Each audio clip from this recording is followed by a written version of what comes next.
Vintage Magic. Game, collect, invest. For more information about our consulting and professional services, visit vintagemagic.com. All right, guys, welcome back to another Daniel Rambles video. This is part 2 of this Collector's Edition, International Edition sorting. The previous video, we had topics about friendships, legacy, estate tax. Interesting. What will happen to the market in general as you pass away and stuff like that? You know, like there might be more supply of the cards out there. That's going to happen. And how will that affect your investment? Now, this video, I want to talk about something interesting. I want to talk about directly more about what's really driving Collector's Edition, International Edition cards. Now, a lot of people have asked me the question, Dan, talk about this. What's going to happen? And I realized that the answer to this is some of it is speculation. Without a reason, without a doubt, there's a lot of people banking that these cards will go up. So they're buying a lot of random cards that you would normally not even buy and just investing in them. And that's the thing, is that you would basically have speculators buy these cards, and they would buy large amounts. We're talking like buyout stores, buyouts, you know, whatever, right? Vendors. And they basically buy a lot of them out and have like, I don't know, like 30, 40, 50, 100 multiple copies. And they just sit on them, wait, hoping that they're going to go up and try to have some moves, right? Just like the typical speculation stuff you would see. Now, the problem with that is that the price point of these were pretty low back in the day. Like I was saying in my other video, I bought these, some of them for $1,000 a box. The entire box was $1,000. Yeah. Probably even less. I think some of these were actually thrown. That's why I have so much of it. I've been asked, well, how much do you have? I don't know. I will say that I have so much of it. It's not like I'm really selling. I haven't really offered them. These all mint too out of a box, you know, because they all came out of the sealed boxes. I think each box had like 5 packages or something. I think this is uncommon, yeah. And you start realizing that, you know, there's people that obviously like myself who've had a lot of these accumulations from a long time ago. So their cost or price point is much lower. Very low compared to everybody else's. So there is some selling that's happened over the years. You know, I've sold some stuff here and there. And they crept up for almost like $2,000 a box for a long time. But then there was a buy move where a couple investors came in and two or three, and then bought a bunch. And the prices kept going up. And as with Magic, anything that is basically bought goes up very, very quickly as you see the market move up. So what happens is, like, if there's a purchase of a card, let's say, I don't know, Chaos Lace, you would see Chaos Lace move up on TCG player rankings of purchases. Vendors would start jacking up their prices, stuff like that. And that kind of manipulation happens quite a bit, which causes the prices all to move up very fast. And eventually you just have these, what you call spikes, right? Spikes, price spikes. And that's the interesting thing about it. There's a Chaos Sword. Interesting thing about all this stuff is that, you know, you don't really have an organic growth. Now, people are going to say in the video, they're going to say, well, yeah, there's a lot of players, Dan, who've bought into this stuff. Okay, I agree. Yes. A lot of players have bought into CEIE. And yes, it is driving some of the market. So I will agree that some of the growth is because of players. Yes. However, my impression is a lot of the dramatic growth, the stuff that's just been increasing, has been investors and also, players that are just like old school players who just want four of, but they also want more because they can take some profits, sell to their play group friends, right? And trade or whatever, and that's fine. But that whole thing has been happening, and if you do that with like 100 players who are just buying cards and buying extras of cards, naturally the cards all move up in a progression, and they will all rise. And that's the way it goes with any collectible, rare, finite collectible. So yeah, I think ultimately the growth has been, I think it starts with the investor mentality, right? Like buying it now cheaper than what it could be later on. That makes sense. Like, okay, if I buy this for, I don't know how much these are now, copy artifacts. I mean, probably $40, $50 mint, right? I don't know. Buy that now, might be $100. Or back in the day, it was even less, right? So you just buy it, not really think about it. I think that mentality was happening quite a bit. So with that said, people say, well, no, players are pushing the demand, but no, I really believe that it's the player investor mentality, like I've been saying in my other videos, the kind of types of people. Those people are driving demand for IEC cards a lot. Oops, these are IE cards. And that's kind of where I think the investment lies. Now, people have also asked, well, Dan, at these prices, when do I sell? Take profits now? How does that work? Well, a couple options. One, you always have to look at your entry point. Where did you enter the market? At what point did you enter? Did you enter at a very expensive point? Did you enter at a lower point? What point did you enter? Because that matters a lot, because if you try to sell, you're not making much of a profit. Let's say you bought it for 13 grand. And you can sell for 15 grand. Unless you think the market's just going to tank, which it probably won't for these cards. They're probably going to rise. Then you might as well wait and get a higher profit. Let's say you got these back in the day. Some of these I've got for like $1,000 a box, the whole entire set.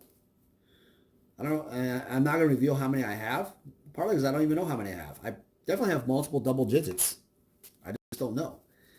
But if you got them, let's say that like $1,000 a box, the whole set, you sell for 15 grand. Is it wrong to take profits? No, absolutely not. I think it's smart. You might as well just take the profits and diversify into other assets. Well, Dan, what if it goes 30 grand? You miss 15 grand of profit. Oh, good point. Excellent point.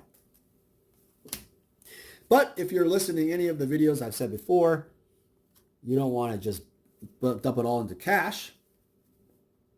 You want to be able to put some of that money into work, into assets that are working for you. So I don't care if it's a safe bond or if it's some stock with dividends, or maybe you made so much profit off this stuff. Why not just, take more risks? Why not? Invest in a startup company or something. There's no shame of that. No reason why not to do it. Because if you've made that much profit off something, it's almost like a free roll, right? You've made enough profit where it doesn't really matter, and you're just taking a free roll, and you can just take a risk. And that's perfectly fine. And that's like any kind of diversification portfolio, because those type of companies or anything you're doing that is more of a risky thing, those could have exponential growth. It's true. Now, I don't think people were buying these back when they were $1,000 and being like, yeah, these are going to go to 15. Yeah, this is going to go to 30. Because if they did, then they would have just kept it all.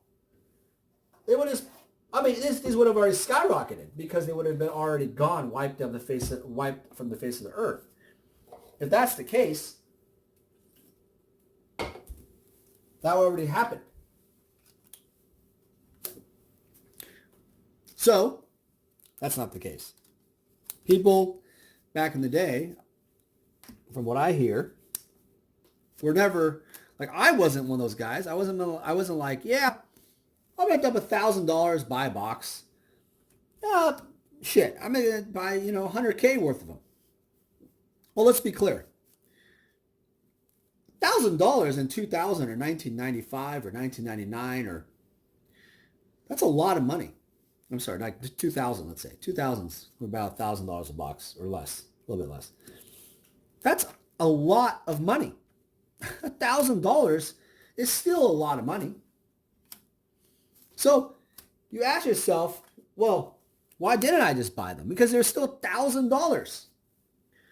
And a Black Lotus was still, an Alpha one was still a couple of grand. A couple of grand for an Alpha Black Lotus. Well, you're probably thinking, Dan, that's a shitload of money today. Who cares? Well, it's still a lot of money. That's the problem. And you also, at that time, you didn't really know, hindsight 2020, right, obviously, you didn't really know where the market was really going to go. There was a lot of speculation like, oh yeah, Magic's going to die. No, seriously. You didn't, back in that time frame, the economy was a little wonky, right? 2000s, 2008 recession, 2007. That's why the prices were for so long just kind of like, I don't want to invest my money into Magic because that's it could just go to zero or go down a lot. And that's the problem. A lot of people felt like that. And that's why Collector's Edition, the International Edition, it wasn't a mainstream investment. It was one of those where you're like, oh, that's cool. Maybe I'll just have one box. And you're like, okay, cool. I have that now, check. I don't want any more. Who the hell would buy 100 of these? 100, yeah, right. That's 100 grand of Collector's Edition. Now, at $1,000 a box. But the thing is, you would make a killing today. But, that's just like saying anything else. It's like saying when the stocks tanked, I could have bought Apple for, $20 at a certain point or $100. And now it's like at $2,000 a share. I guess it's all relative, right? It was all relative.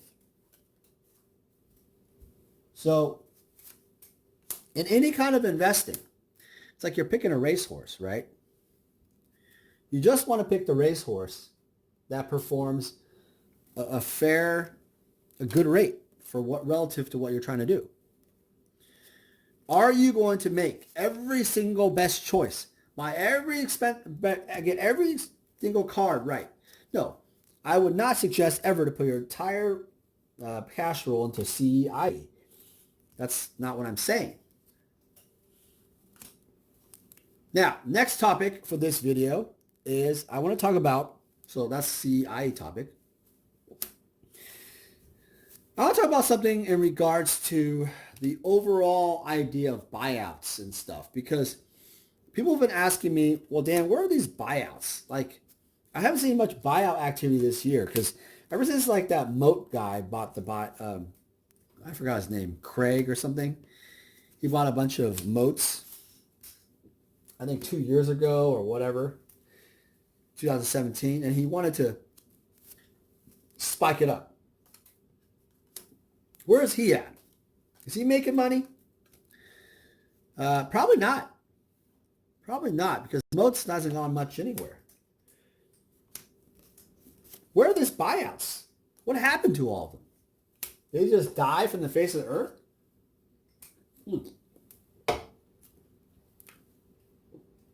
My feeling on these buyouts is that cash got low. And just as I said in the past, you're not going to be able to sustain whatever the hell you're doing by doing something unorganic. Unorganic, that's the word. Because you're going to run out of cash. Cash is king. So the problem with buyouts is that you have to have an incredible amount of cash to keep buying.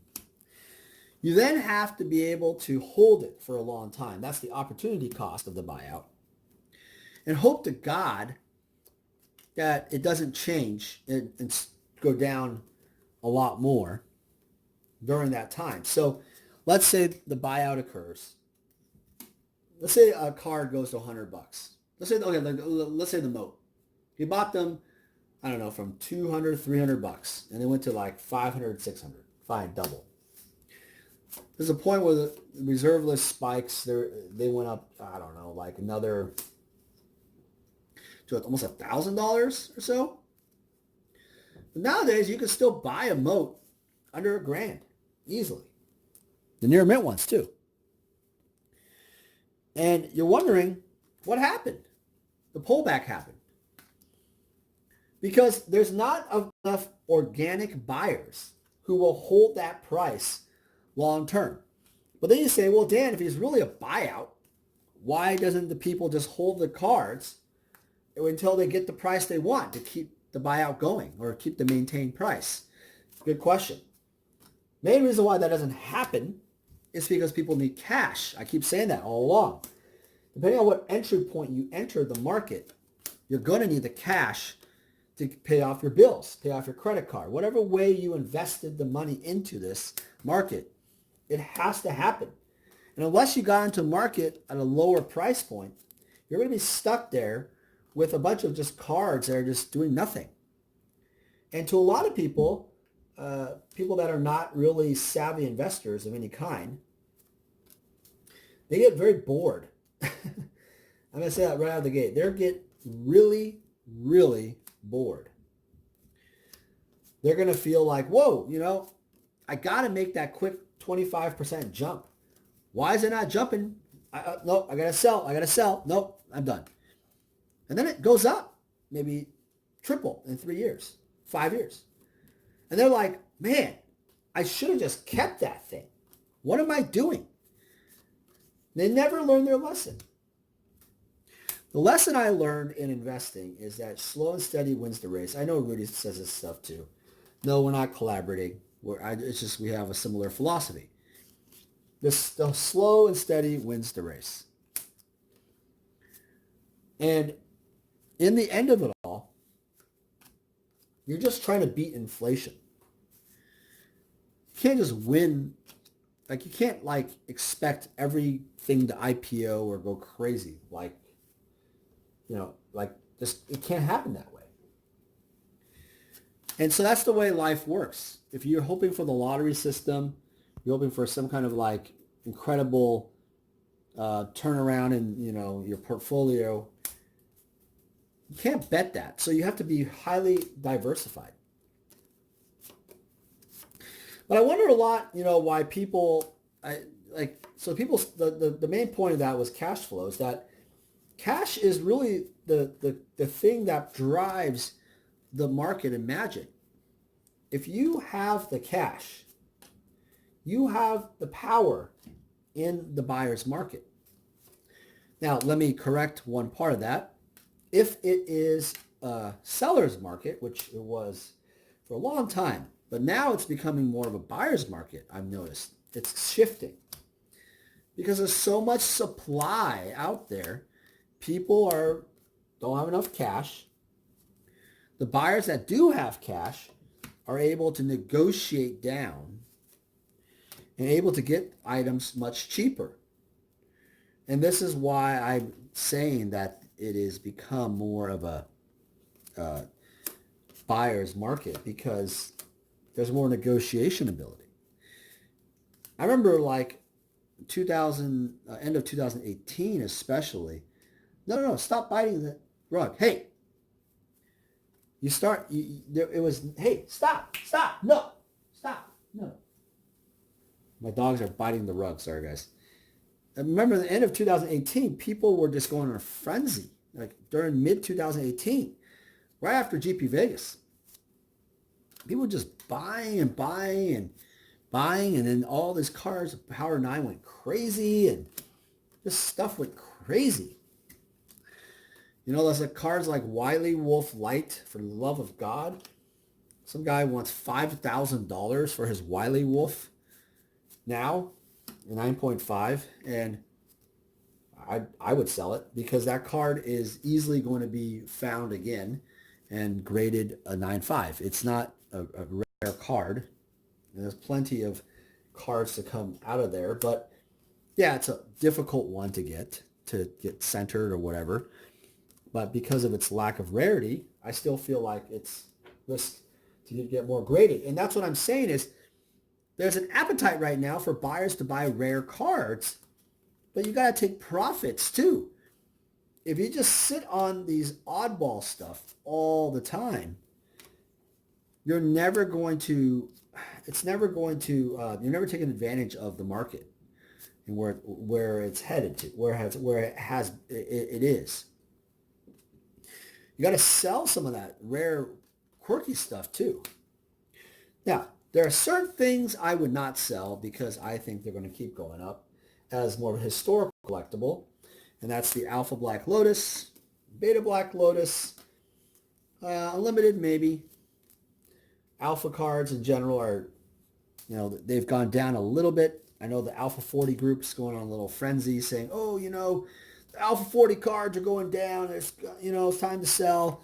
What's going on? But people that have cash, like I was saying, the theme of the video is cash is king. They don't care. They're just gobbling up stuff at the lower price. And that's what you need to do. You need to have enough cash. Now, the problem also with Magic, I've noticed, is by treating it as an investment, you have to sell something eventually. Unless you become a Hoarders Anonymous like Rudy. You have to sell something to make something. Like Rudy's model is he's actually making money off the Patreon. I think you said this before, it's like a Costco membership, right? The Costco membership basically is kind of like one of those things where he's getting the patrons to buy cards or buy boxes or whatever, a new product, and he's making money on the Patreon, maybe the sales of the product. The thing is, though, I realized that he then puts all that money into the old cards. Interesting. And you start to think about this. He's diversifying one asset to another because he believes that asset, the new old cards, is going to rise in value. He says and claims that, I just like them, I collect them. But no. He's investing in them because he knows that they're going to rise. That's the truth. That they're going to rise in value over time, and there's a growth that can be made. And yeah, there's a nostalgic love for them, which is true. But don't get me wrong. If it was not something that would rise in value of a transfer of an asset, he would have just put it all into a traditional asset like real estate or something else and got like a renter or something, or a municipal bond, which I'm sure he does or something to diversify. But nothing's ever guaranteed. So yeah, Rudy's investment model, if you look at, and this is done with the sorting part today, Rudy's investment model is pretty much drawn towards this, I would say, oh, let me get some sleeves. Rudy's investment model, last part of this video, is drawn towards re-shifting of assets. And if you just look at that, what he's doing, it's like any other investing model out there. And I think eventually, though, you have to understand that it's also cash flow, because if you didn't sell, like I was telling you in the part of the video, you have to sell something to make money.